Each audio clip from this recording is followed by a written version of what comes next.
What is going on, everyone, and welcome to Around the Metaverse, our weekly show where we bring together some of the best content creators from the blockchain and NFT gaming community, talk about all the recent news, and give you guys everything you need to know to stay up to date.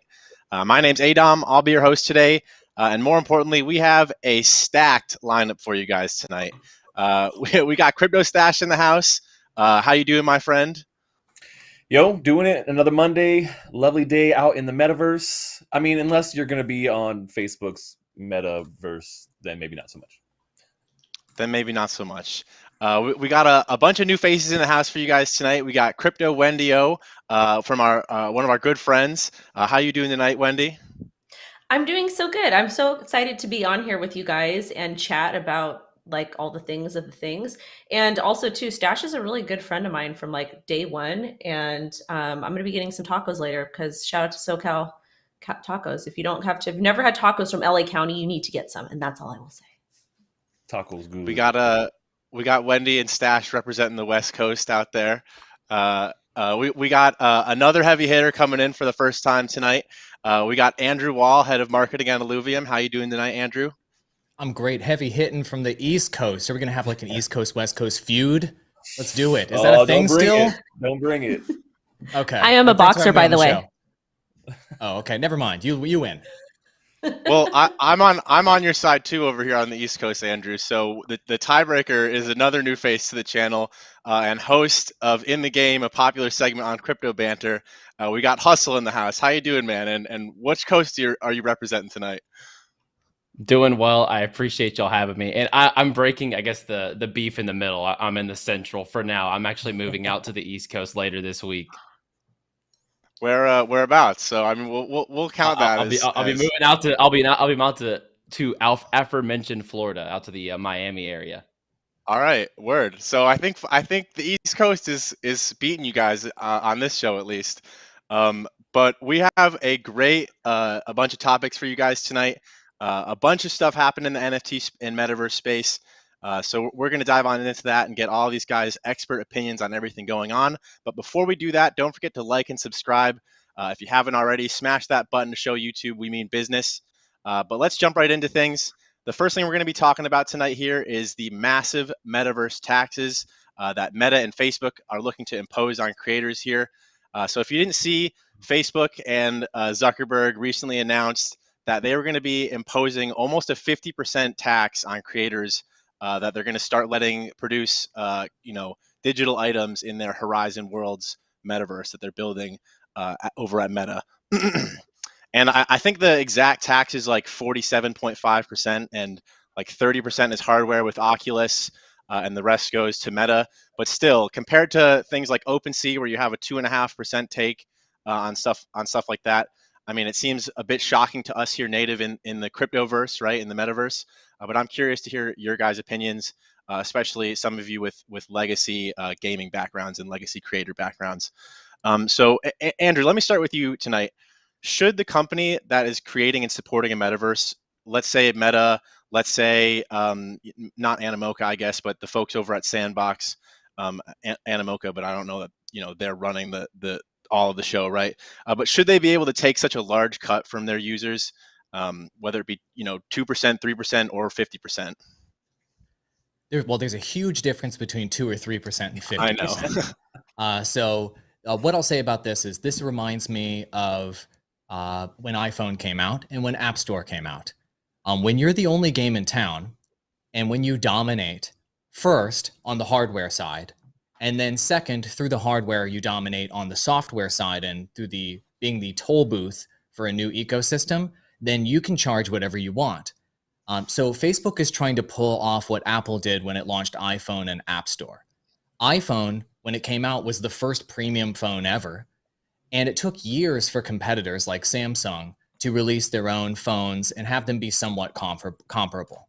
And so because of that multi-year moat they were able to build, they were able to kick things off with very high prices, which eventually came down to a 30% cut through Apple's App Store.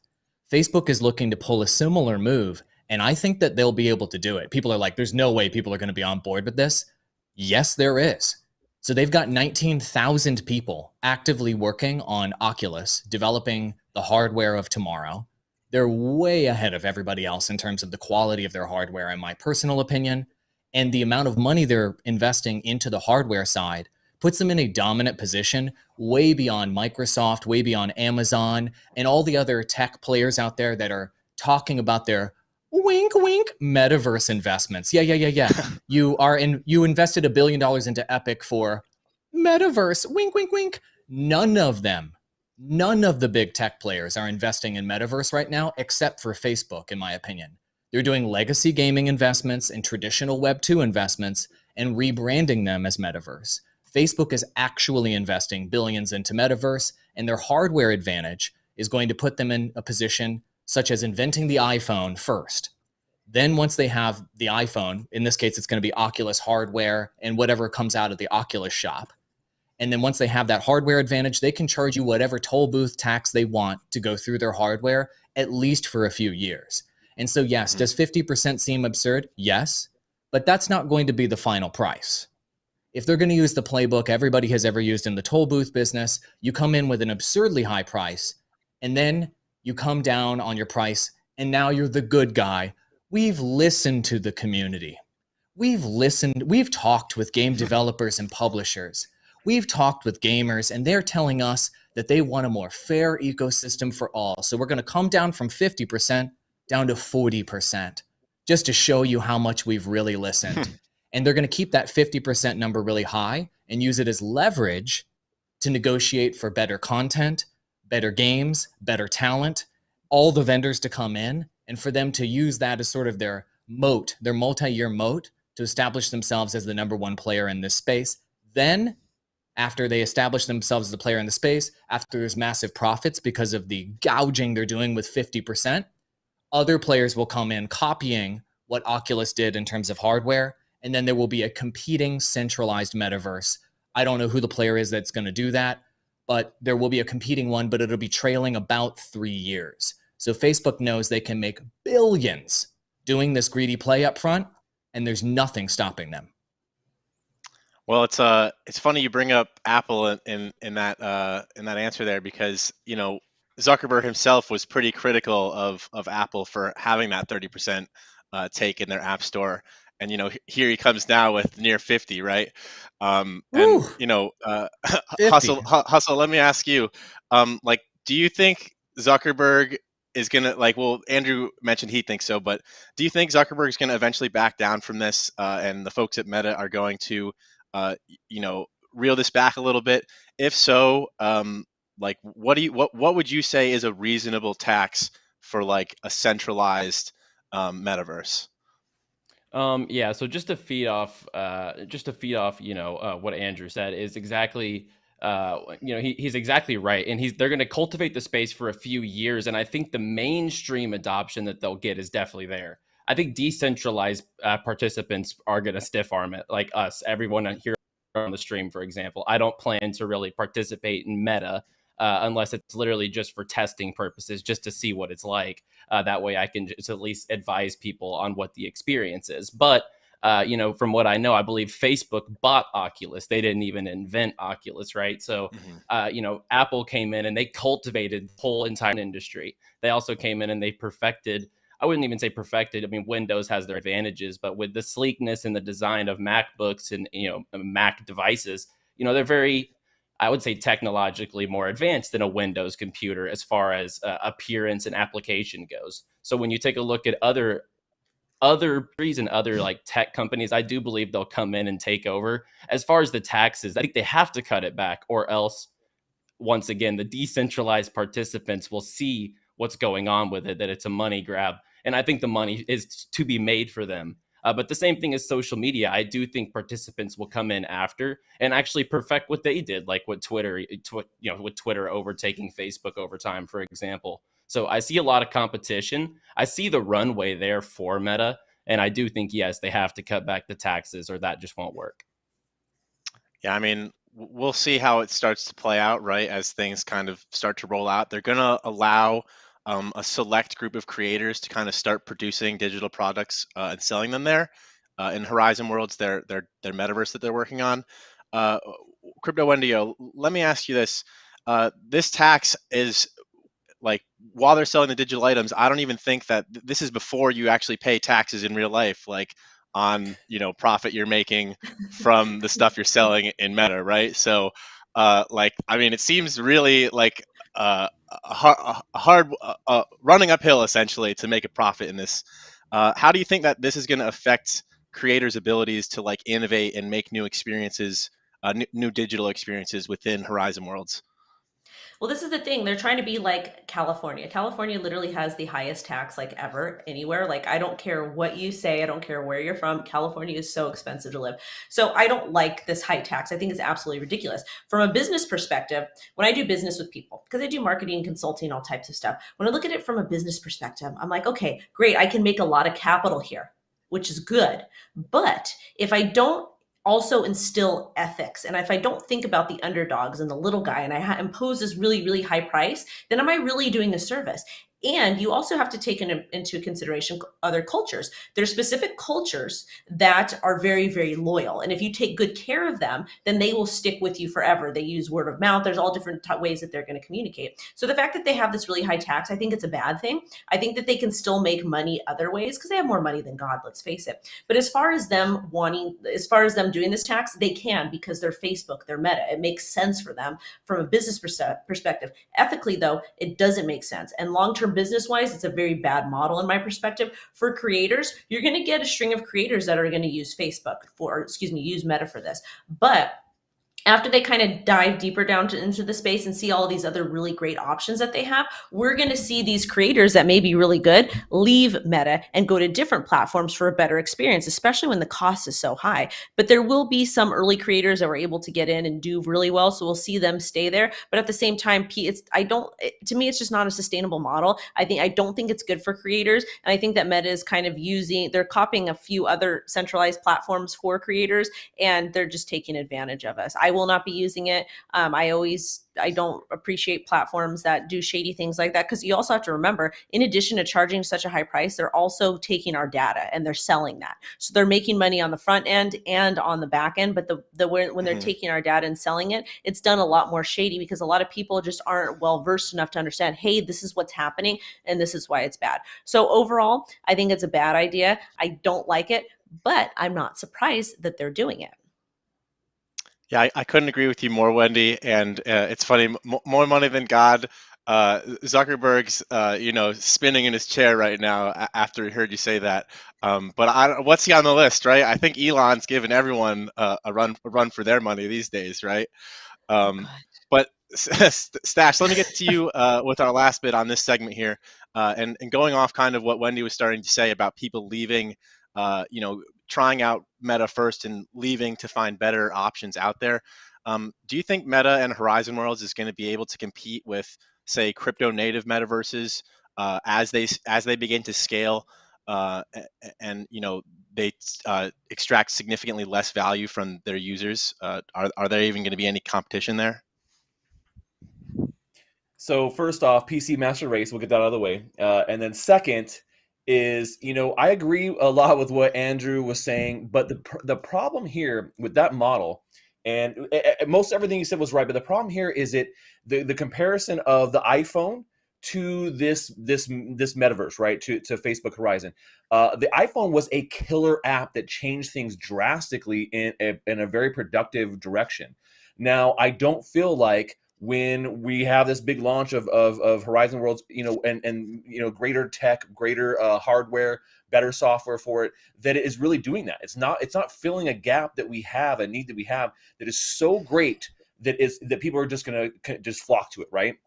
I don't see it replacing something like a Facebook or replacing an Instagram or replacing an OpenSea or replacing Decentraland/Sandbox.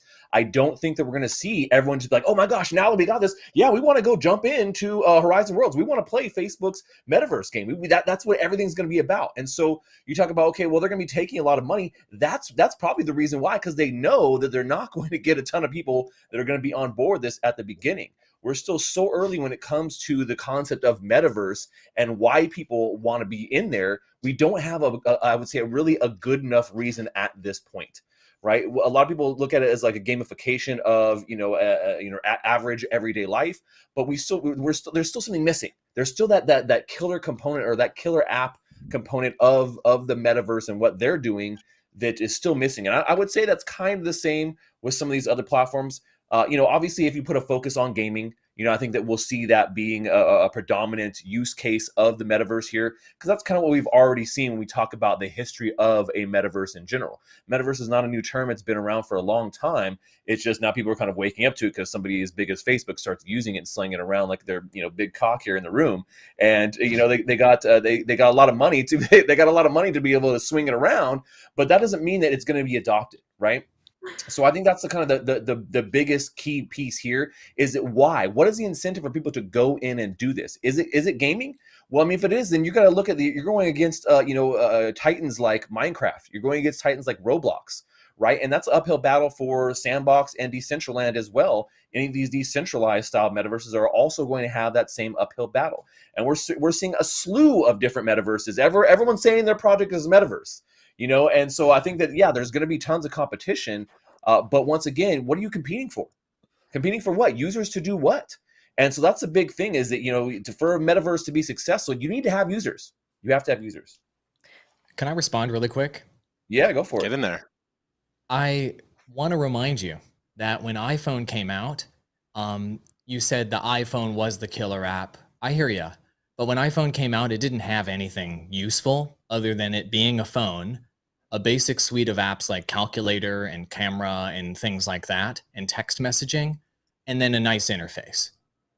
They had to build the App Store to have everybody else build the utility into the platform. So when the phone came out, a lot of the criticism at that time was, this is a really fancy computer with a fancy screen, but there's nothing to do in it. There was like a few games, there was a few apps. There really wasn't much there with the iPhone 1. And so I think everybody kind of nostalgically looks back at the iPhone like it was this genius, super obvious success right when it came out, but it wasn't at all.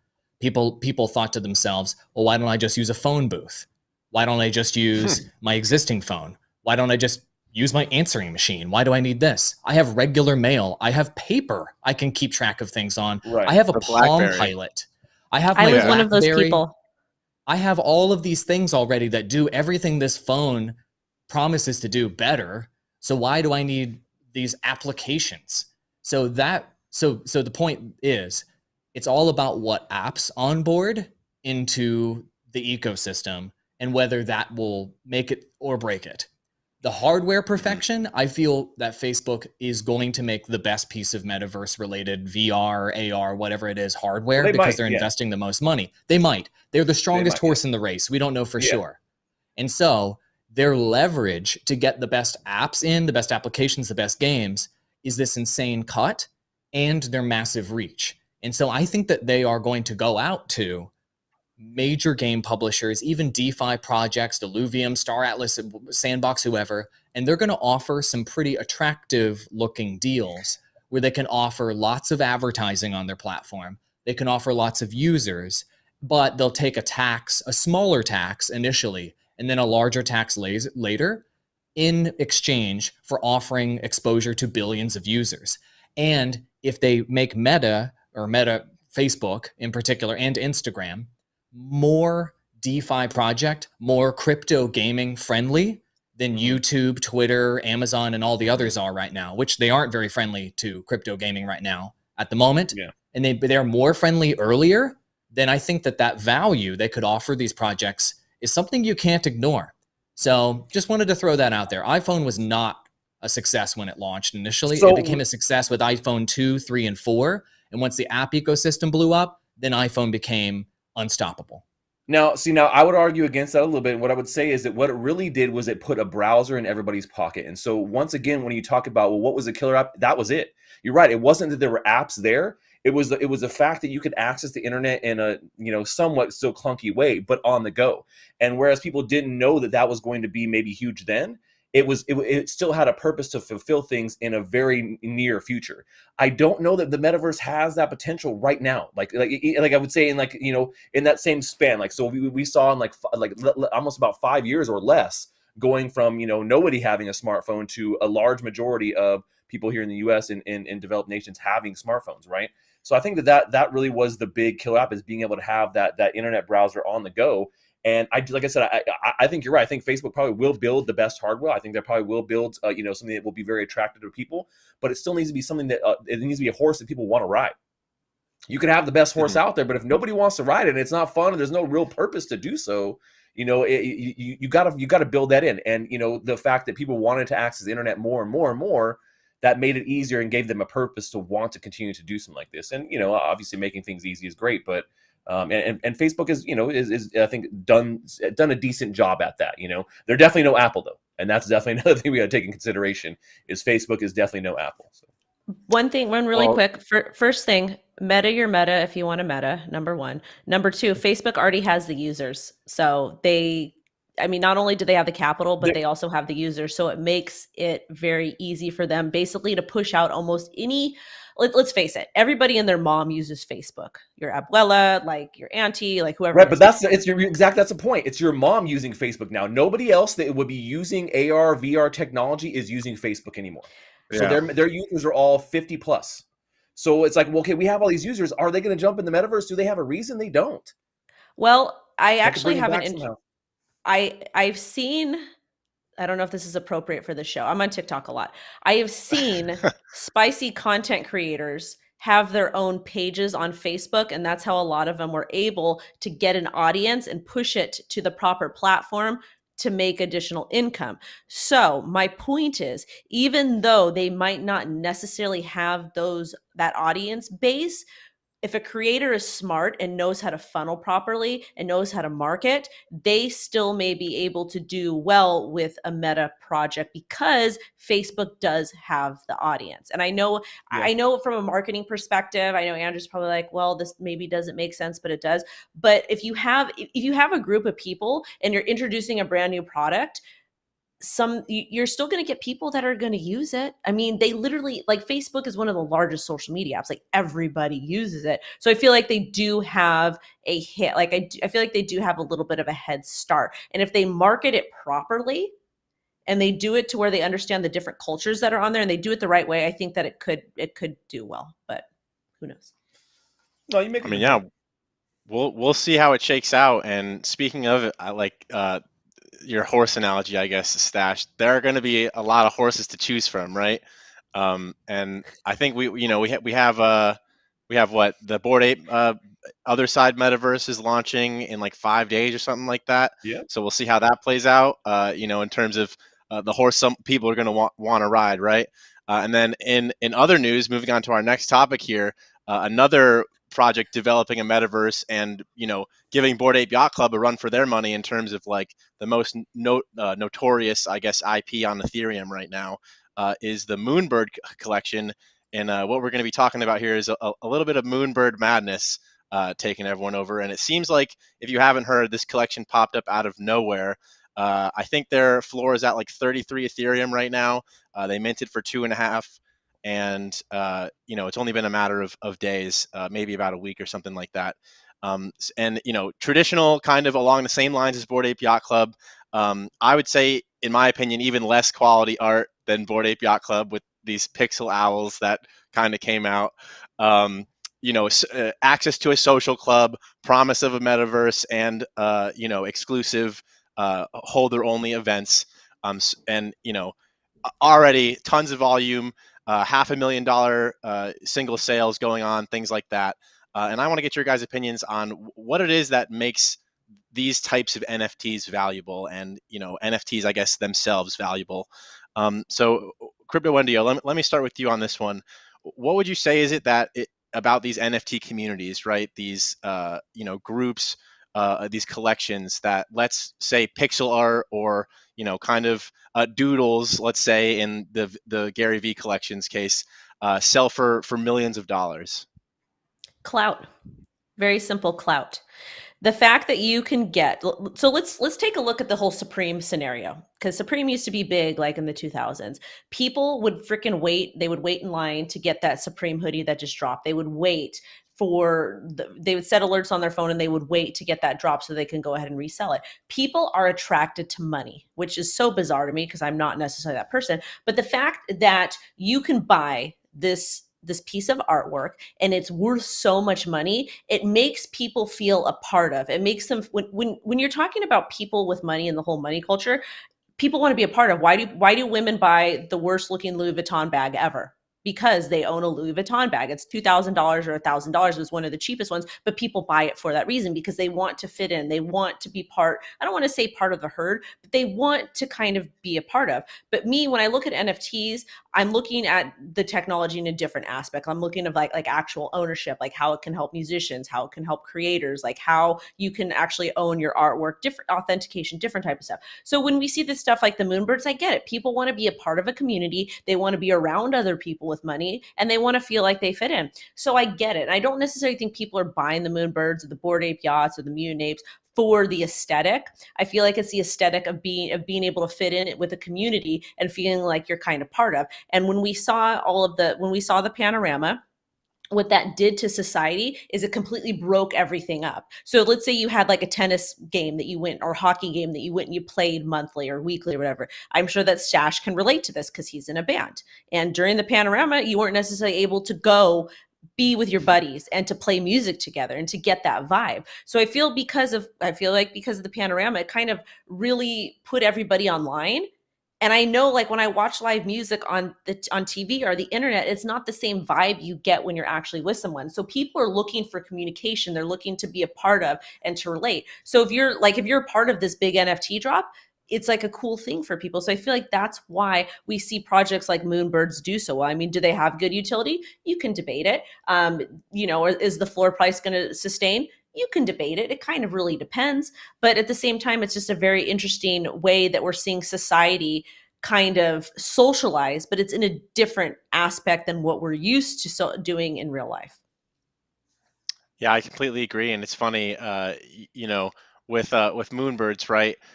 It's a lot harder to go around with a right-click saved Moonbird than it is to, get away with walking around with a fake like Gucci purse or something like that, right? So added, I guess, a little added layer of you can't get into this club unless you really have it, you know. Right. But Hustle, let me ask you, do you think Moonbirds should be worth like 33.5 Ethereum right now? I mean, they just launched. There isn't really like any, I mean, they're like from this group called the Proof Collective, which I kind of started to look into, but also doesn't really have like that proven of a track record. Like, do you think that's worth 33.5 Ethereum? And like, would you buy one right now, say if you had unlimited Ethereum to be spending on things? All right, putting me on the spot, and any Moonbird people, I mean no FUD. I mean no FUD. I was asked a question. I mean, we're talking about this is almost being worth $100,000. And there's other collections that provide a lot more utility, a better, more established network with potentially a better team behind it that has built projects in the past in the space. And especially when people are talking about, they're throwing the word metaverse around. Yeah, and I think there's so many projects out there that will say, they're building this and they're building that, and people are slapping the word metaverse on it.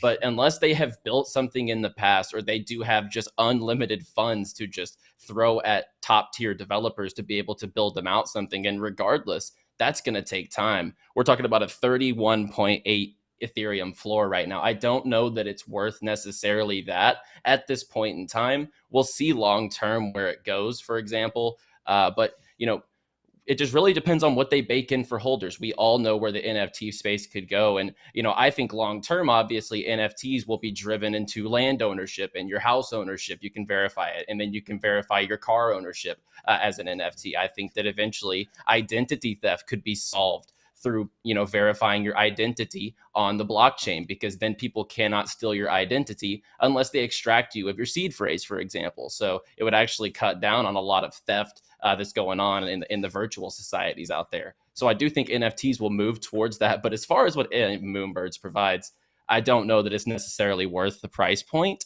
I think it's a lot of hype driven. I think it's very, as Wendy mentioned, very clout driven. You throw that up as your profile picture and you're immediately immersed in that community. And it immediately kind of displays potentially that you have money, quote unquote. Yeah, and I mean it's funny. They minted for 2.5 Ethereum. A week later they're worth $100,000. Throwback to what, like 6, 7 months ago, when projects like Oniforce and like, I mean, a laundry list of now, in the graveyard collections, right? So we're gonna see what happens there with Moonbirds. I wish them, I wish them the best, right? And hopefully they start delivering, or they do deliver on the things that they've been saying. But I'm curious, Andrew, I want to get your thoughts on like, do you think that NFT profile pictures, as we know them, will continue to be like the most popular form of NFT? I'd say if we're looking at market cap and volume, things like that, I think land NFTs maybe give him a run for their money, but I don't know. I'm pretty sure PFPs are still ahead. Yeah, I think so. This is I'm going to share some FUD on this topic. So this is Andrew Wall's opinion, not the official opinion of Illuvium. I'm about to FUD here, so FUD warning. So I think that for now, in the near term, the profile picture avatar NFT is going to be king. But I think longer term, it's probably not. And here's why. So this NFT space we're in right now reminds me of the .com bubble, where buying domains at that time and having any business with any audience or any traction with a .com made your business worth millions, tens of millions, hundreds of millions, in some case, billions of dollars. And it was a very bubbly market with lots of enthusiasm, and everyone's chatter during the .com boom, which then became the .com bust, was the potential of the internet and where this space could go. But what happened is 90% of those businesses during the .com boom didn't actually have utility that was sufficient to carry it forward. 10% of them did, and 10% of them, some of them, became juggernauts, right, on the internet afterwards. I think we're in the exact same situation with NFT projects today. And statistically, 90% of startups fail, and 50 to 70% of angel invested companies lose capital. And so I see this model of releasing pictures, basically avatar pictures, and selling those to raise capital as basically an angel investment platform, step one, to then build utility later, step two. I don't think long term that model is going to be that successful. And I think just like in the .com boom, 90% of those 90% of the overall NFT market will go bust. It will get decimated.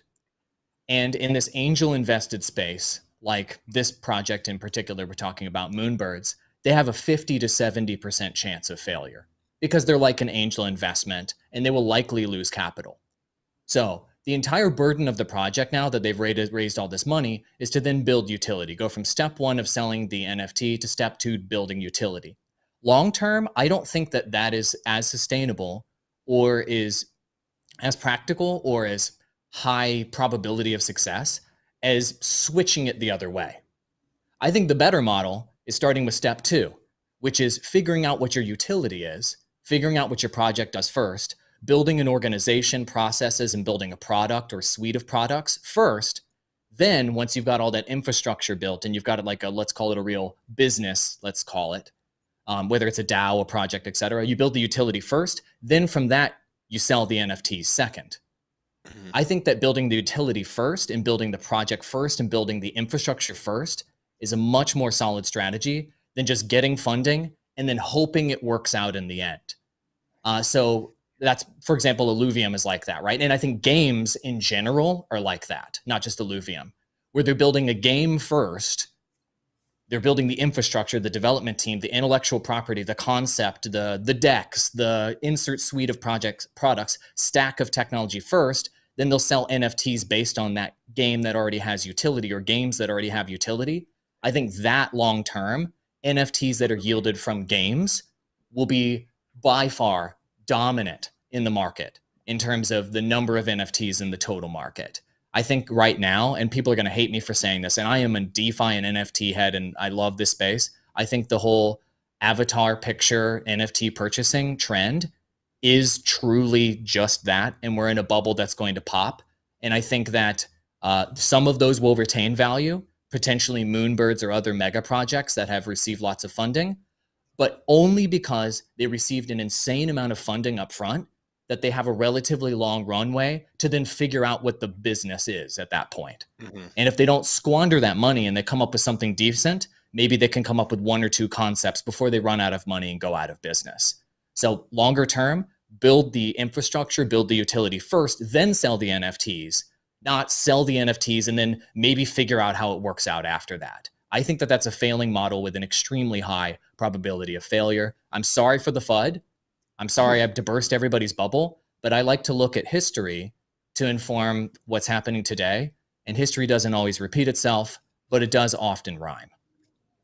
And I wouldn't even call that FUD because, we all have to be asking these questions. You know what I mean? We have to have an honest conversation about this stuff being in the space. It can't all just be, hype and buzzwords thrown around all the time. You gotta pull the wool off of people's eyes eventually, right? But Stache, let me get your opinion. How do you think NFTs in general are going to change, say, over the next decade compared to how they're used and seen today? Wow, that's a loaded question right there, man. Just to kind of quickly address the whole Moonbirds thing, one thing that people didn't bring up here, which I think is a huge part of what's going on right now, is manipulation.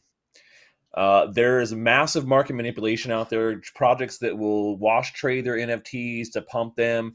And then you see a project like this that is starting out with a massively high mint price. I think a lot of this too comes down to we see, I know this happens, we see projects or companies that have had one success, and they'll take that money and essentially roll it into another project and boost it through doing things like wash trading and other kind of what we'll consider kind of shady practices.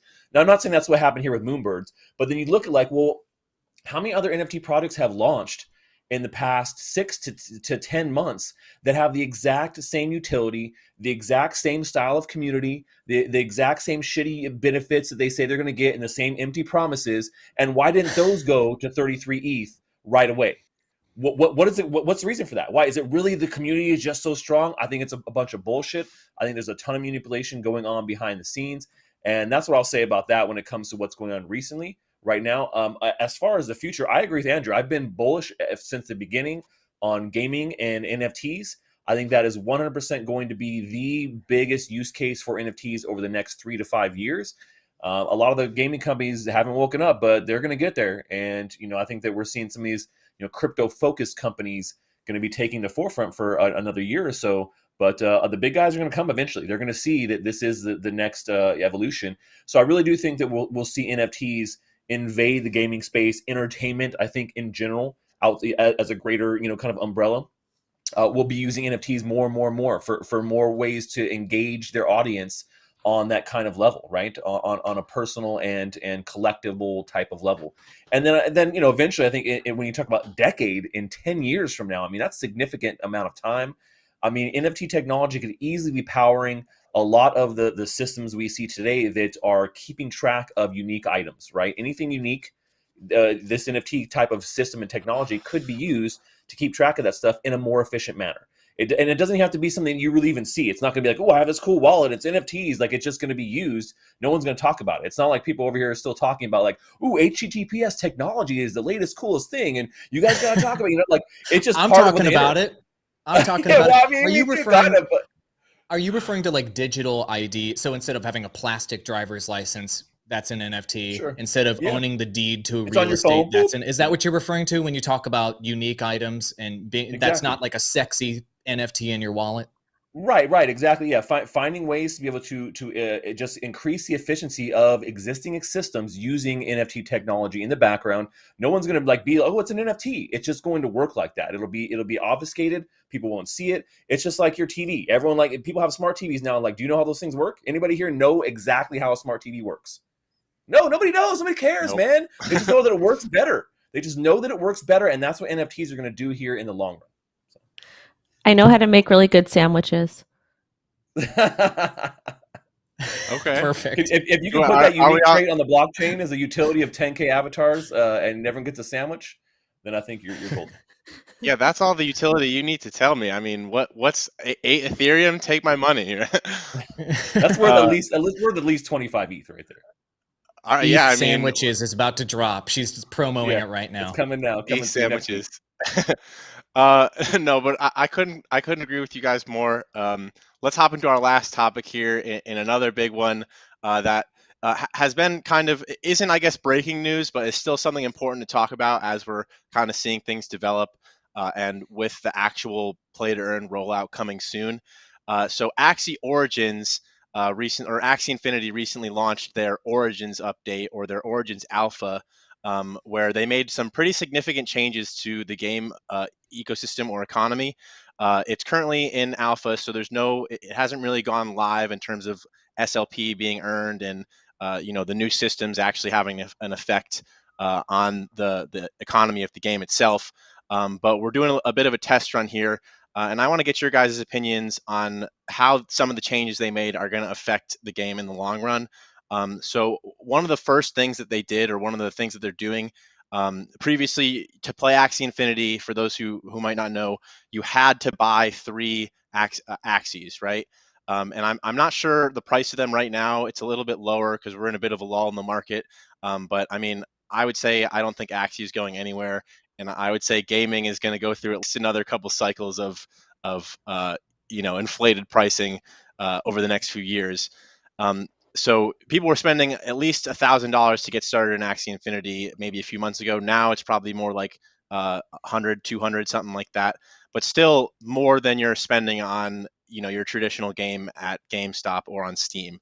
Um, Now they're going to be actually giving people starter Axies for free that you won't be able to earn in the game with, but you'll still be able to have the opportunity to kind of get a feel for it, and kind of get your toes wet before deciding if you want to actually make the investment into playing it more seriously.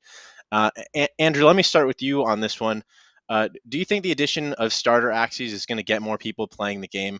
And like, what effect do you think implementing this is going to have over time for Axie Infinity?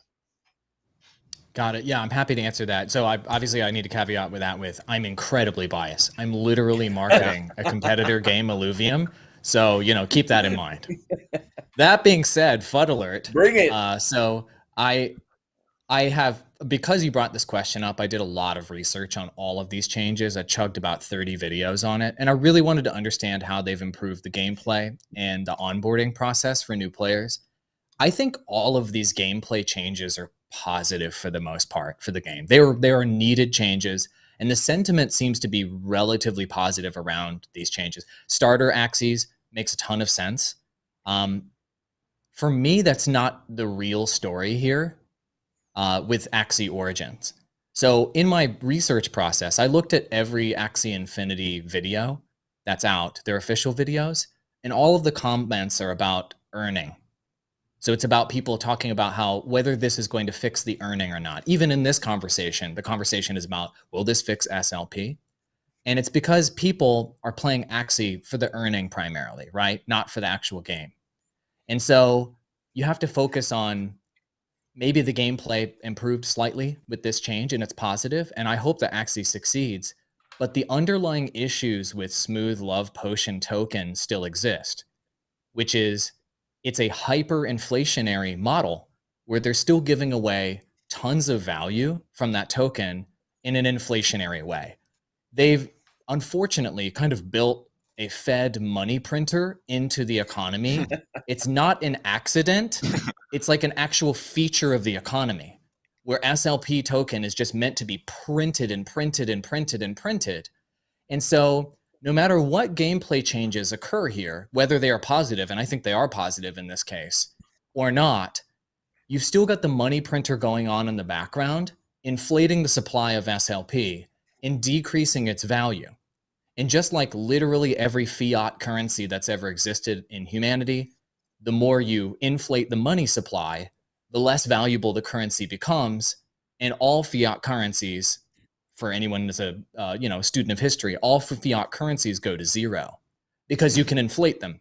And so that fundamental issue with SLP and that earning issue, essentially, with the fact that they can print a near infinite, if you will, amount of Smooth Love Potion token means that the price will probably continue to go down over time indefinitely as a macro trend.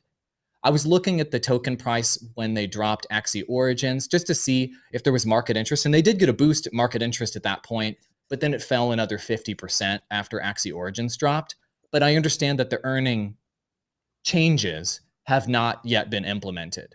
So I think the real truth here is once the earning changes have been implemented with Axie Origins, then we can understand whether this fixed the economy in a positive way or not. But I still think the underlying issue of giving away a significant portion of economic value free to play or play to earn or play and earn in a video game doesn't make sense. In the same way that in real life, you can't just print money and give it away to people for free and not destroy the economy. In every economy that's ever happened in the history of humanity, whether you're printing more seashells or beads or gold coins or silver coins or pounds or dollars, in all cases, that's just a law of economics that whether it's digital or whether it's real life and all the historical examples we have in real life of fiat money and infinity printers that have happened historically, you can't escape that economic reality, which is when you have an infinitely printed currency, you're going to go to zero, guaranteed. And so I think until Axie is able to fundamentally change the tokenomics or how Smooth Love Potion is issued, essentially, and make it deflationary or put a hard cap on it or something like that, I think that they're going to continue to run into these earning issues, and it's going to plague their game forever. So no amount of gameplay changes can solve that, unfortunately. I'm sorry to FUD Axie. I want Axie to succeed, just to be clear. I think all boats rise with the rising tide. I think that if Axie succeeds, the whole industry succeeds, especially because they're the biggest player out there right now. I think if any game succeeds, the whole industry succeeds. But to me, this is just a glaring, critical issue with that particular game and that particular economy that Origins does not address. Yeah, and wait, hold on. I got some insight here. Why do you think they call it Axie Infinity? and yeah, I never thought about that. Never thought about it. Shout out. Stache is wearing his New Balances because he's a dad and he just got some brand new ones. That was definitely dadderific right there. Yeah. Andrew, why don't you just shout out Jerome Powell next time? I hope you're watching, right? Shout out to my boy Jerome. He's in the metaverse printing Smooth Love Potion. I'm sure there's a gif of that somewhere. Yeah. But no, I agree with you there. And, they're starting to bring in elements that are hopefully going to improve some of this. And, like you said, the train may have already left the station, right, on some of this stuff. But hopefully, maybe they can claw their way back out of this hole they've dug themselves. What they're starting to do is implement sinks, right? A way for people to spend SLP to kind of combat some of that really aggressive selling pressure that's on the token right now. And we also have to remember that AXS is, another part of their, overall economy. If we want to talk about Axie Infinity and, Sky Mavis and the Ronin blockchain, I guess, at large. They're introducing runes and charms, which is going to be, you need to spend SLP to get runes and charms. And the big sinks that might be coming to actually maybe affect some of this in a more significant way are going to be their metaverse land gameplay, which has been talked about for years now. So hopefully that's coming. And then also the promise of Axies being able to be used and played in other games, right? That the community can innovate. So maybe we'll see ultimately in the future, a difference there. But Hustle, let me ask you, do you think that once SLP earning and these changes actually go live in the play to earn ecosystem, do you think that we're going to see any effect on the tokens, either AXS or SLP, maybe for a week or two after this? Just to start, tokenomics are a fickle thing to have to fix. And especially when the issue has been in Axie Infinity's economy at this point since, when was the last time that we had SLP even at a reasonable price? I'll just kind of take a look at the chart. So we're at like 1.5 cents. And, ever since the end of July, we haven't seen any really positive activity from the SLP price. So we're looking at almost, 8+ months now, where this problem has been ongoing and there hasn't been a patch to it. So it's a pretty far gone problem. I don't see a way that the token price, even if it is a bounce back, I think it would be very, very short lived. And once again, I love what Andrew said, because this space needs to move towards gameplay driven, player bases. Most people do play these games to earn, and even the people, Axie served so many wonders for the space, and we all know what it did. It changed a lot of people's lives in certain countries as well, and it was providing a living income, for example. But it's the same kind of reason. Like, those people wouldn't be playing that game if they couldn't make money. Simply, it was their job. It was not like super fun. It was a task of their day. They had to get it done. It wasn't a let me hop on Axie because I really want to have fun today type of mentality. So I think that there are games eventually coming, and we just have to kind of wait for those to get here to kind of drive us towards the gameplay. As far as implementing syncs within the game, that's what most games that do have these tokenomics lack. They just rely on breeding, but we all know breeding in these games, it just becomes not active after a while, and then people stop breeding, and then all of a sudden that burn mechanism, kind of goes to the wayside. So I don't really see a way where the price long term is going to be positively impacted to the level that gets it back to its former state. Yeah, so if you're an SLP investor out there, right? If you're just sitting on some crazy big SLP bags, I'm looking at you, Kagi. You better be looking out for a bit of a pump here when Origins launches to maybe offload some of that. But Stache, let me ask you, what do you think the effect of Origin is going to have on Axie, and like, could they be doing more sooner? I mean, like I said, I think Andrew is spot on when it comes down to the actual changes they made to the gameplay are much needed and necessary changes. Finally, it's taken. They've been sitting on money, like big fat bags, for a long time. I know they got hacked, but I mean, before this, they've had tons of time to do this, and they've just not been a company that has really pushed with development. So these changes are, I would say, 1 to maybe even 2 years behind what they should have been. Now, when you look at the changes they've made, yeah, totally great, but they're not bringing in enough sinks, and that's the biggest things when you talk about these tokenized economies. You have to have some sort of gameplay element, some part of your game loop that is going to take that out of the system, right? To make it more rare and to incentivize people, or make it almost a necessity that they need to spend some of it, right? Burn it in some sort of way to get it out of the actual supply out of the system, so it's gone. And they're just not bringing enough of that in. Even when they bring in land gameplay, they talked about, okay, well, there'll be a sync for Axies themselves, which is, kind of an instrument of the SLP, because you need SLP to breed, and you breed too many Axies, and you got all these Axies, no one's buying them, and the floor is cheap. But then if you need Axies to burn for some sort of mechanism for the gameplay, then that's good. But I think at this point, there's so much SLP out there, and people have gotten so used to, just jumping in and earning it in a very specific, non-competitive way, which those are probably the best changes they've made. Is that it's just not enough. It's just not enough being burned. And so I would say the biggest change that Origin is really bringing here is just the changes to competitive gameplay, where you can't just go into adventure mode and just suck away SLP every day, which is what we saw lots of people doing with botted type of accounts, doing multi-counting. People are going to try and find any way they can to game a system where they can earn money at. And we've seen this before, not just in crypto games, but in games like World of Warcraft. People farming gold all day long and selling it on places like eBay. So it's in-game economies and the problems we see with the economics or their tokenomics in general are not new. These problems are not new. It's not like a crypto specific thing. A lot of people think, oh, it's crypto. It's because it's a currency. That's not the case, man. We've seen these problems with previous games, and it's a problem that all of gaming needs to find some sort of solution for. And I still don't think there's that good of a solution.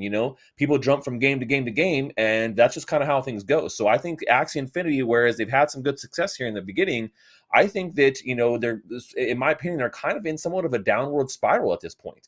I think they hit their top, and they're going to continue to kind of go down, and they'll do some stuff to try and mitigate. But I think it might be a little bit too late. I think they're bringing these changes on too late. I think that the changes to any tokenomics or syncs that they're going to have are just a little bit too late at this point.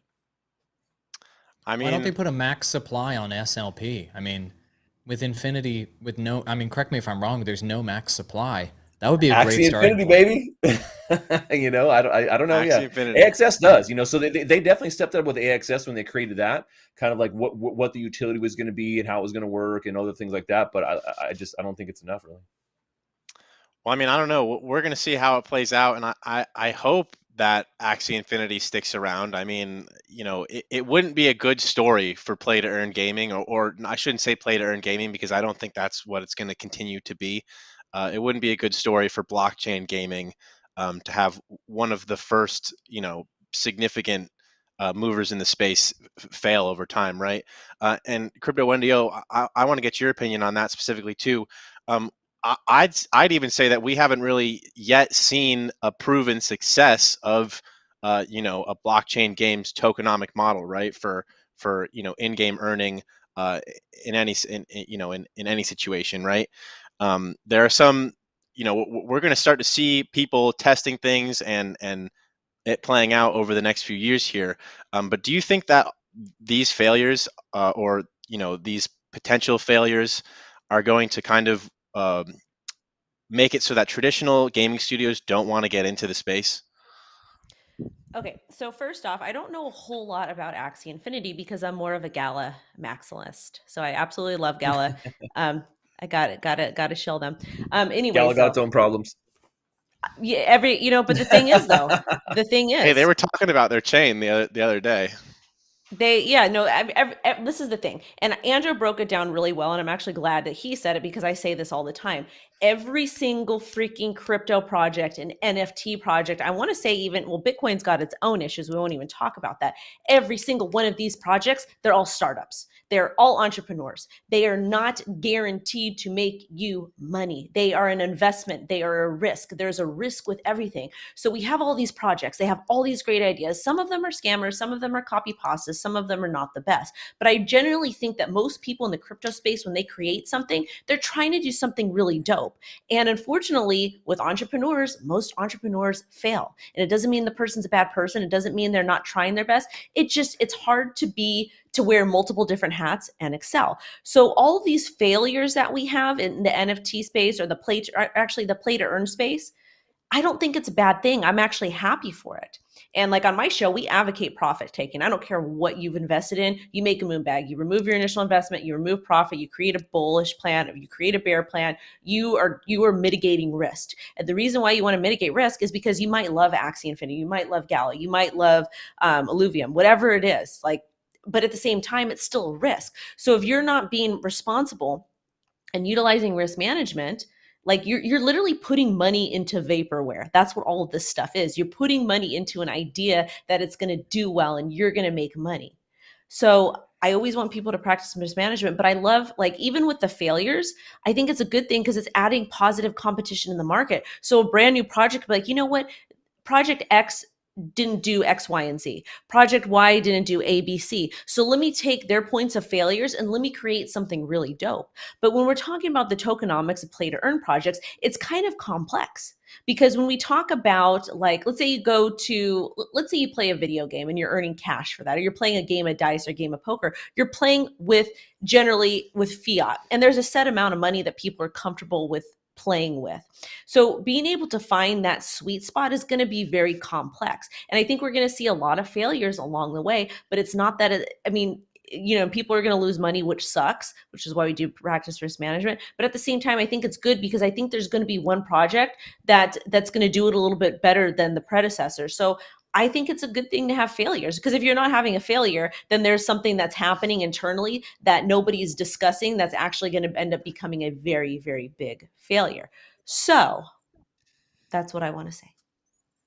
Yeah, and I mean, we're not going to find what's right without being wrong a bunch of times first, right? So, That's how it goes.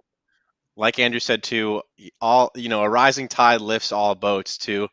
So we can only hope that all play to earn games out there, if they have good teams that are continuing to innovate for their communities, that they succeed here and can make changes if they are struggling to come back from what might be an initial mistake, right? Wendy, you got something to say? Yeah, I just wanted to kind of reiterate what Hustle said, and I really really like that. I believe it was Hustle that said it, but he talked about people from specific countries that maybe were making not a whole lot of money prior, but they were able to get in on this play to earn game, and it's like completely changed their life. They're now able to make $50 a day or $100 a day. That is a lot of freaking money for some people. And if a project fails and ends up not being the next best great thing, I take myself out of it. I'm like, okay, that sucks. I lost money, but I'm doing okay. And I think about how did this project improve the quality of life for somebody else? So if a project is able to really improve the quality of life for one other person that's in an impoverished place or an inner city kid or whatever it is, to me, that's a win. To me, that's an success because another project can take that model and take that idea, make it better, and then improve more people's lives. Build, And yeah, regardless, iterate. yeah, regardless if you're in crypto, regardless if you're in NFTs, play to earn, whatever it is, at the end of the day, all this stuff was created for the people, by the people, to improve the quality of life of other people. So I'm here for it. I'm here for all of it, the ups and the downs. Well, I mean, that's a great note to leave on because we're running out of time here, folks. Thank you guys for being on the show tonight. What a great around the metaverse. Huge list of guests for you guys tonight. If you're watching out there, don't forget to check out these guys in the description below. Go show their channels some love as well. They're the people making this space great. So, join us again next week for another great episode of Around the Metaverse, 4 p.m. Pacific, 7 p.m. Eastern. But this is all for tonight, guys. See you next week.